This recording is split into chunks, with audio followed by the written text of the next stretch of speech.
छत्तीसगढ़ में महिलाओं को सशक्त बनाने के उद्देश्य से शुरू की गई महतारी वंदन योजना एक बार फिर सियासी विवादों में घिर गई है। सरकार ने 22वीं किश्त जारी करने से पहले ई-केवाईसी प्रक्रिया को अनिवार्य कर दिया है, जिसके बाद सत्ता पक्ष और विपक्ष आमने सामने आ गए हैं। बीजेपी का कहना है कि यह कदम पारदर्शिता सुनिश्चित करने के लिए है, जबकि कांग्रेस इसे लाभार्थियों की छटनी बताकर हमला बोल रही है। देखिए ये रिपोर्ट। छत्तीसगढ़ में साय सरकार की महत्वाकांक्षी महतारी वंदन योजना एक बार फिर सियासत की रस्साकशी में उलझती दिख रही है।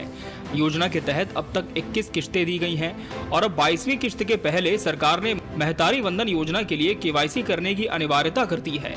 योजना के तहत हितग्राहियों को अपनी असली पहचान सुनिश्चित करनी होगी।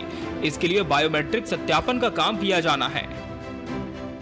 जो ठगने वाले लोग हैं, धोखा देने वाले लोग हैं, उनको हर बात में इसी तरह की बात नजर आती है। वादा किया था हर महीना 500 रुपए देंगे, 5 साल सरकार रही, 5 पैसा नहीं दिए।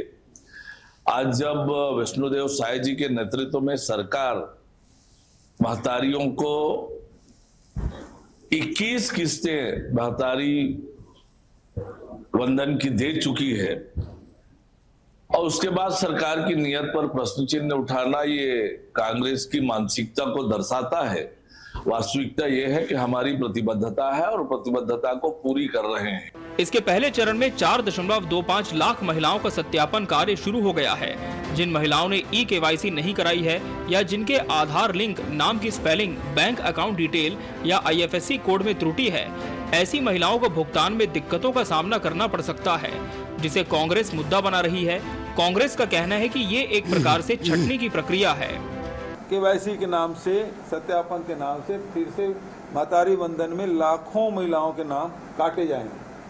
तो ये तो इनका मतलब काम करने का ढंग ही है।